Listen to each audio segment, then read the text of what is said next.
আসসালামু আলাইকুম গাইজ, কেমন আছেন? আশা করি ভালো আছেন।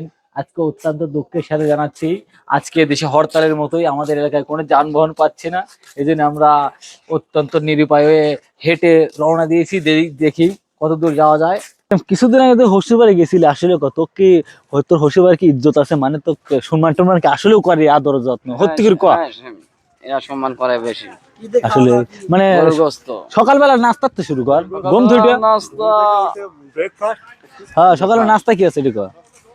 সকালবেলা নাস্তা ব্রেকফাস্ট। যেরকম বন্ধুগণ জানেন, আজিমের শ্বশুর বাড়িতে কোনো ইজ্জত নেই, মান সম্মান নেই, কারণ সে বলতে পারছে না। আসলে যদি সকালবেলা কিছু খাইতে দিত তাহলে নিশ্চয়ই আমাদেরকে বলতো। আমার মনে হচ্ছে কোনো শ্বশুর বাড়িতে কোনো সম্মান নাই, আদর নাই, ইজ্জত নাই, কারণ ও বলতে পারতেছে না। যদি বলতো তাহলে মানতাম। আজিম এখনো বল, আসলে কিন্তু সম্মান আছে। হ্যাঁ, সম্মান আছে।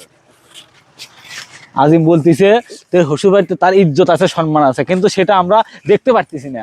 কারণ আজিমকে শ্বশুর বাড়ি কিন্তু খাইতেও দেয় না, বসতেও দেয় না। এরকম শ্বশুর বাড়ির ইজ্জত হলো আপনারা আসলে ওর শ্বশুর বাড়ি কোনো মান সম্মান নাই। ওর শ্বশুর ওকে আদর যত্ন করে না। আমাদের কাছে দুঃখ প্রকাশ নাও করে, কিন্তু চেহারা দিয়ে বোঝা যায়। আজিম তো সত্যি করে কয় ভাই, আপনার শরীর মন সব ঠিক আছে? হ্যাঁ ঠিক আছে। আশা করি ঠিক থাকবে, কারণ কিছু করার নেই, বুঝলেন। গাড়ি ঘোড়া না পাওয়া গেলে কি করবো আমরা? এই জন্য হেঁটে রওনা দিয়েছি। একটু কাইন্ডলি কষ্ট করুন, হালাটাকে আনতে পারলাম না, দুঃখিত বন্ধুগণ।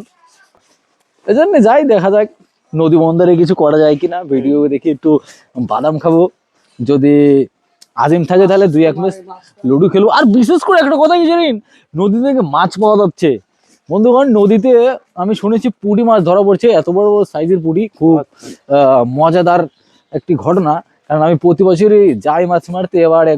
এবার এখনো পর্যন্ত যাইনি, কারণ ঠিক মতো জানতেই পারছি না কোথায় মাছ ধরা পড়ছে। ফাইনালি আমাকে 2-3 দিন আগে একজন বললো যে নদীতে নাকি খুব ভালো বড় বড় সাইজের সুন্দর সুন্দর পুঁটি ধরা পড়ছে।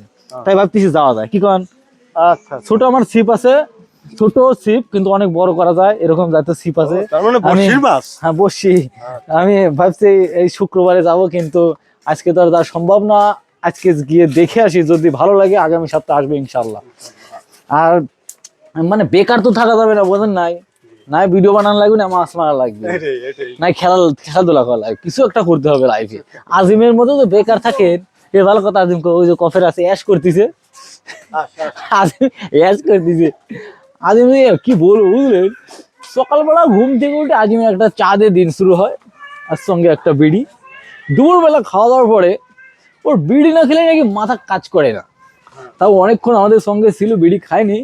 আশপাশের দোকান বন্ধ ছিল, এই জন্য কষ্ট করেছিল।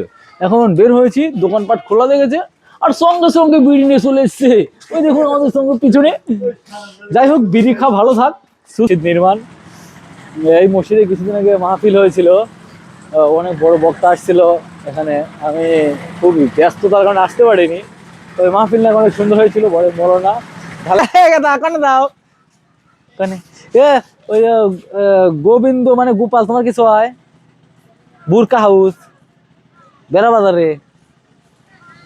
ও আমি মনে তোমার মতো চেহারা তো, এই জন্য মনে হইলো।